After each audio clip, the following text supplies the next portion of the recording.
Hi guys, welcome to my channel. My name is Tamara Elizabeth Alfred and I am a Nigerian based in Birmingham, United Kingdom. So I relocated to the UK about 2024 in September, and ever since then I started to make videos vlogging my life and everything, and I posted my relocation video on TikTok and on YouTube. And I've had a couple of questions because I did leave my Instagram handle on my YouTube, and also some of my friends or people that reached out to me on TikTok were asking me almost the same question. I'm going to be answering all of them in this video. Now, before I start this video, I'd like to point out that I am not an immigration specialist. I am not an agent of any sort.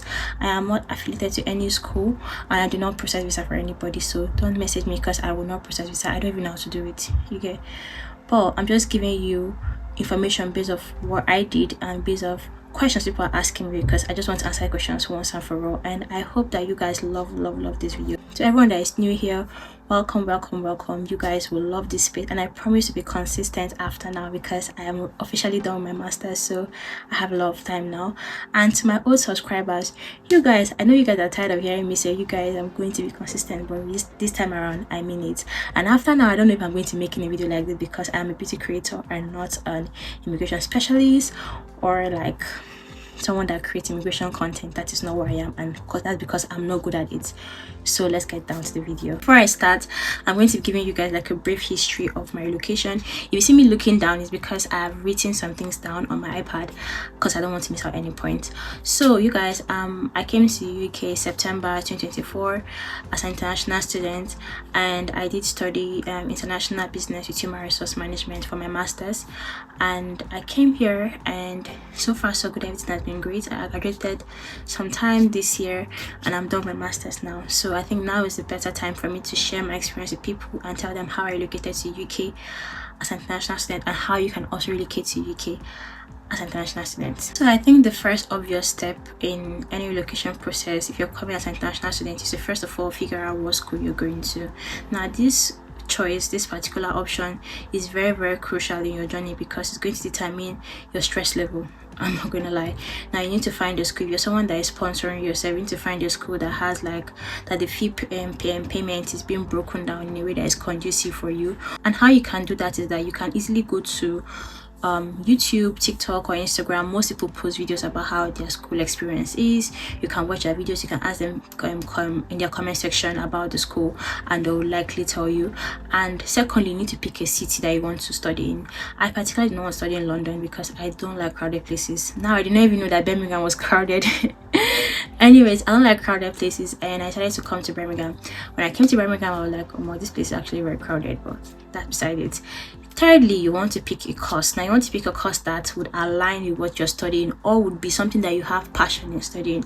I studied political science in my BSc, and in my master's I did international business with human resource management.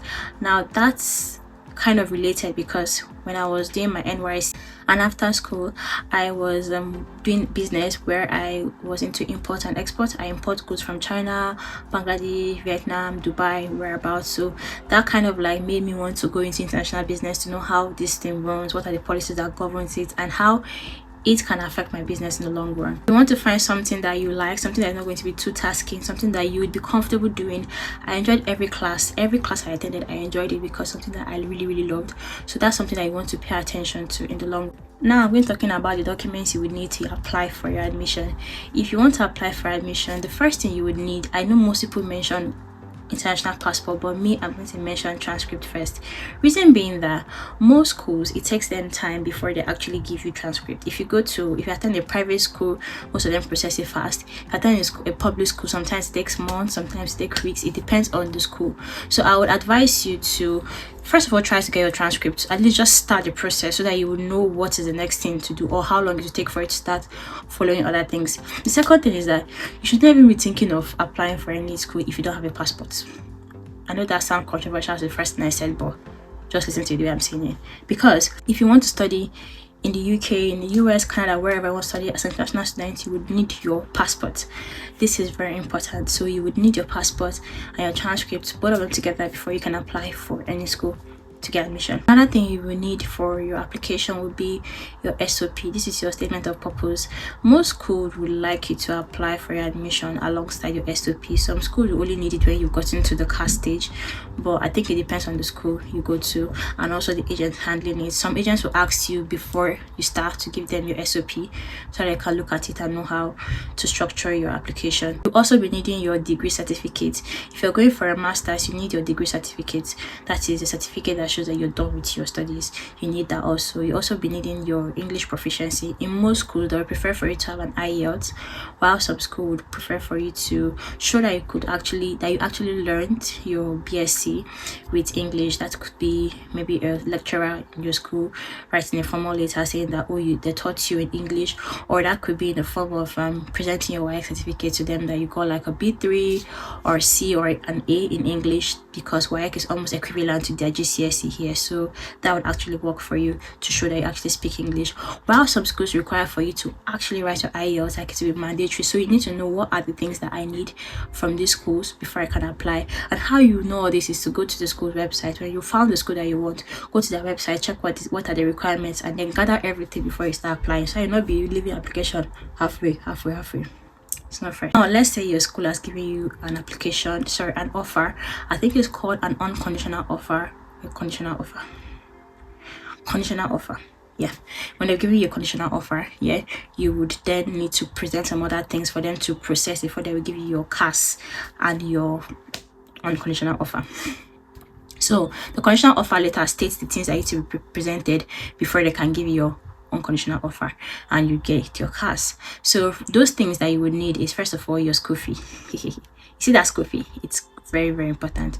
Now there's a huge chunk that you have to pay before you get your CAS or your admission letter. That huge chunk is called a deposit. Most schools will break your school fees into three parts. That's like three parts. That is like your deposit and then the other installments for you to pay. Some schools break it into 4, some schools break it into 6, some schools break it into just 2. You just pay deposit and the next money you pay is another money. But it depends on the school you attend. That's why I said check. Make sure you research before you apply, so that you will not just be in a situation where you don't understand yourself or you don't know where to. Now, most schools, their conditional offer is about £6,000. Some is like 5,500. I think the most I've heard is 6,500. That's another thing I forgot to mention to you guys, that you actually need to check your school fee. No go do pass yourself. Check what you can afford, check what you know that you can afford, check what you know that your sponsor can afford. So if your sponsor can afford £10,000, find a school that fits into that bracket. If your sponsor can afford £11,000, find a school that fits into that bracket. Whatever your sponsor can afford, find a school that fits into that bracket. Don't go and do more than yourself. So that's one thing I also need to check. I forgot to mention it. Find a school that fits into your bracket, fits into the amount that you can pay comfortably.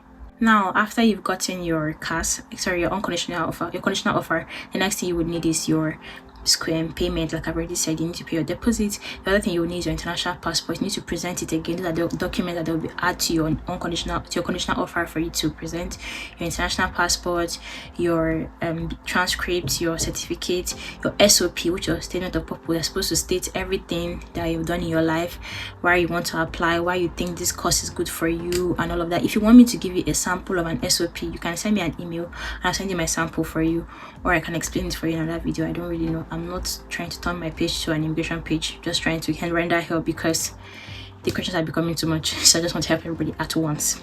Now, as like I said before, you need your international passport, you need your school fees deposit, you need your transcript, you need your certificate. You would also need to do a tuberculosis test. Now, I think in my very first video on YouTube, I did a video of how I did my tuberculosis test and how I applied and everything. So you need to go and check that video because I explained everything, how much everything costed me that period. So you need to check it. I don't want this video to be too long, you get. Then the next thing you also need is your English test. That could be like your WAEC or GCSE, whatever it is that you used to apply when you were applying for your admission. You need to submit it again. Tuberculosis test, and this is the part that everybody gets shaken: bank statements. Some schools would not require for you to provide bank statements for your CAS. some schools would. Is there any school that does not require? I don't know. I don't remember mine. I think mine was 2024, so I can't remember some things. But I know that bank statements, the moment you start doing your application, start getting your bank statement ready. Because I noticed that what most people do is that because there's somebody that sponsors them, the person just sends them the money and they keep it in their account. And in that kind of way, your account will not really, to be dormant, so your account will not really go well. So if somebody is sponsoring you or buying this thing, make sure that you develop your proof of funds on time. Make sure you start working on your proof of funds. So you need to show that you can actually sponsor yourself. In your proof of funds, you need to put the remaining balance of your school fees, and also you need to show that you can actually live in the UK for a particular period of time, for 28 days. So that should be your school fee, your transport money, if any, feeding, accommodation, all of that should be in that proof of funds. It should be in that account. So if it's, I don't know how much it costs now, but I'll put it in the video so you guys can see. You need to put that in Naira, translate it and everything, convert it and everything, and then you put in your proof of funds. So that is very, very important. Now, after you've passed that stage, the next stage, if everything goes well for you, should be them giving you your CAS letter and your conditional offer. That means you've got an admission. Yay! Anyways, let's go down to the video. So once you get your CAS and your admission letter, next thing you want to do is to apply for your visa. Now, this visa, everything you need is just into 4. You need your school fee, you need your visa fee, you need your NHS fee, you need your proof of funds. That's what you need for your visa application. So school fee, NHS fee, visa fee, proof of funds, and then your CAS letter, admission if that comes in. But all those things that will cost you, like how much to cost you, and all those things are very, very important. So for your school fee, we already spoke about it, how much to cost and everything. You need to put that proof of payment when you apply for your visa. And then for your CAS, you need to print out your CAS letter when you're going to apply for your visa. And then your visa fee, you need to pay it on time. For your IHS fee, this is how much it costs. Your IHS fee is like a medical fee that you will charge. You also need to go with your tuberculosis test. These are things you need to use to apply for a visa. Now, if you're using an agent, you will not have to worry because most of these agents are very, very, very good. If you need help, if anybody needs my agent number, I can send you my agent's number. They did not charge me for my visa processing at all. Everything was just smooth, easy. I didn't have any issues till my visa came out. My visa was how many months? I don't know, but my visa came out very, very fast. So if you'd like to have my agent's number, drop a message for me and I'll send you their number on the comment section, or I'll send it for you privately, or you could send me an email and I'll send it for you. So I don't just give your number to everybody. Send me an email and I'll send your number to you. That's what I'm gonna do. Now you need your visa fee and NHS fee, school fee, and proof of funds for you to show that you can actually live in the UK.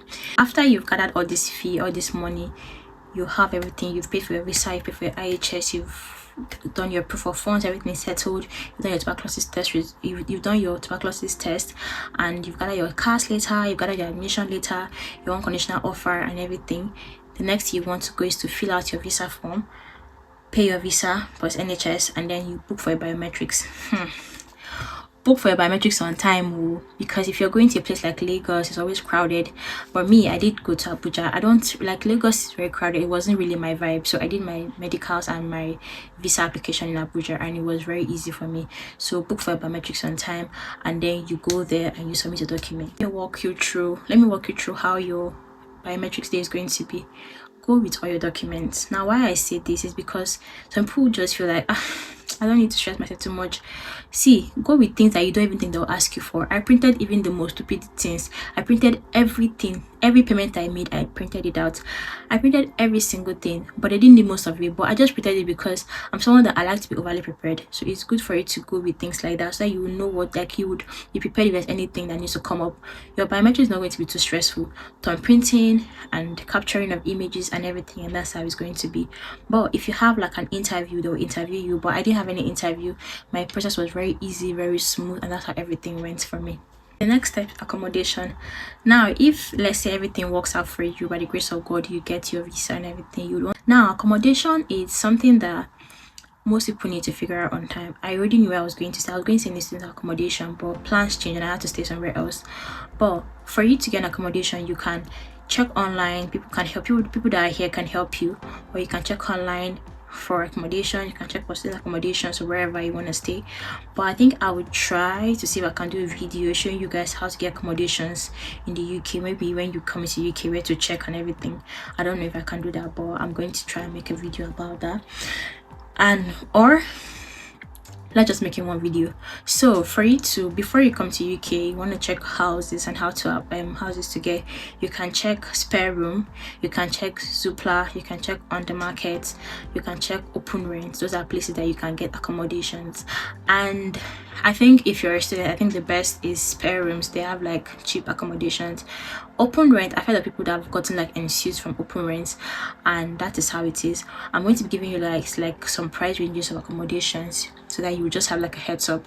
So if you want like a shared accommodation, maybe 3-bed, 4-bed with an ensuite, if you're staying in Birmingham, if you're staying in city center, it might cost you about 550 to 600 pounds. You're staying in London, I don't know, I don't even want to go to that London, because London prices, it's for the brave and healthy and strong.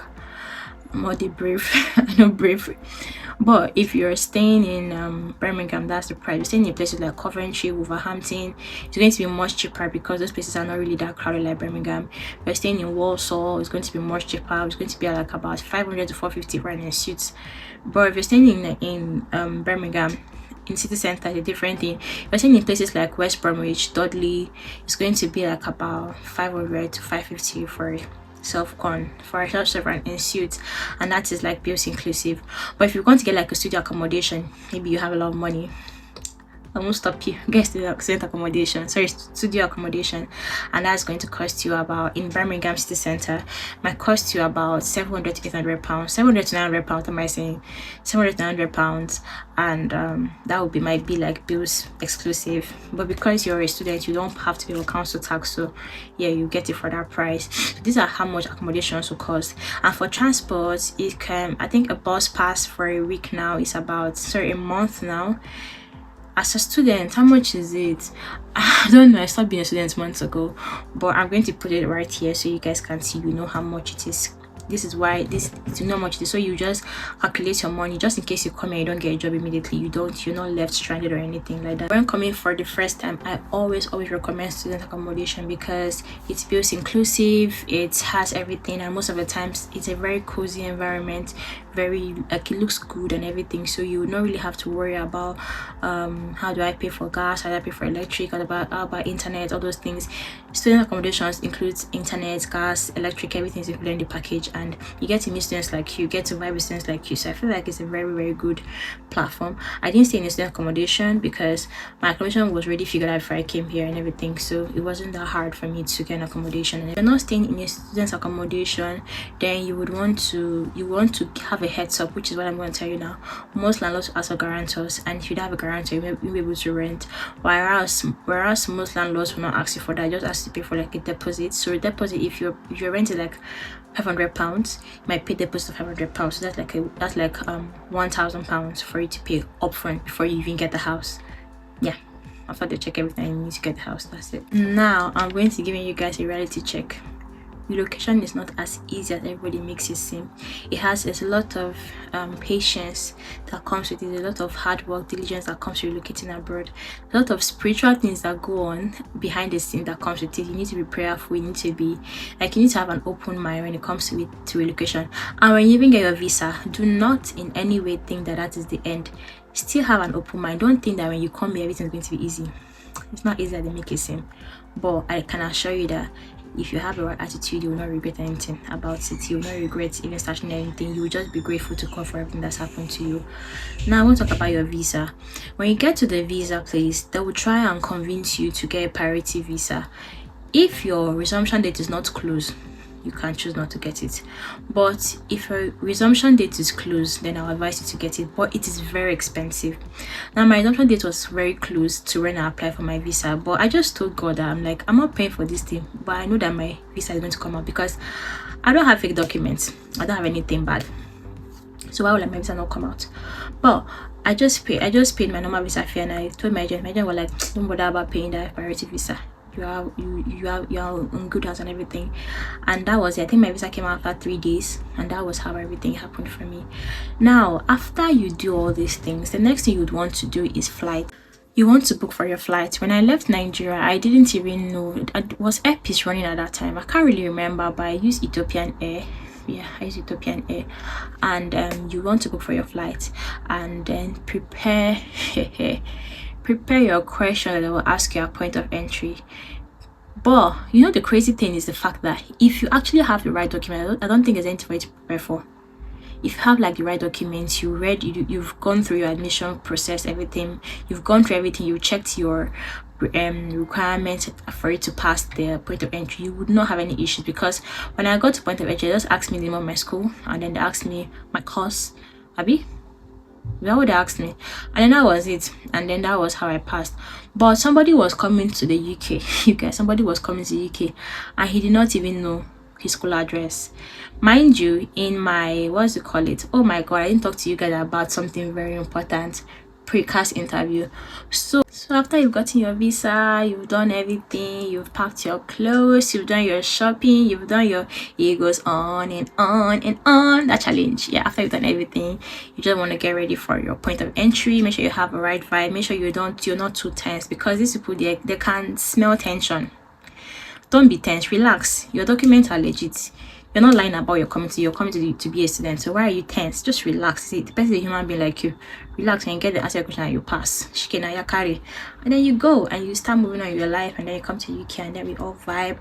We all enjoy the weather, but the weather is bad anyways. And then everything's going to be good.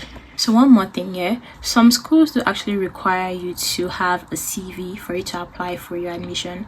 This is going to show your employment history. It's going to show your employment history, your academic history and everything, and also going to show any employment gaps in between to show what you stopped to do and everything. So some schools will require for you to have that, so you need to also develop a CV to have to use for your application.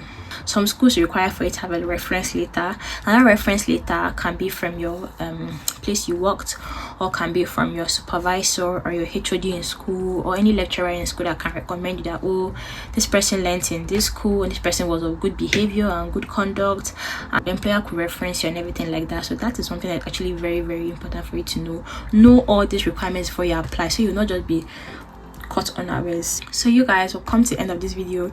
If there's any video you want me to make, please let me know in the comment section. Now mind you, I am not an immigration specialist. This is not my full specialty. I'm just talking because I've had too much comments and everything about it. So I'm doing this video in case somebody asks me, oh Pri, how do you look at UK, what are documents you need? I'll just send the video to the person, so I'll not have to be explaining too much, you get.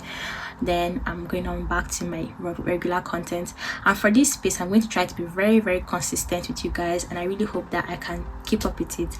And I love you guys so much for staying to the end of the video. Thank you so much for your like, your subscription, your comments. You guys are absolutely the best, and I hope you have a lovely day and you enjoyed the video. Please ask questions in the comment section so everybody can learn on the comment section, and I'll just answer at once. I really love you guys. Bye guys.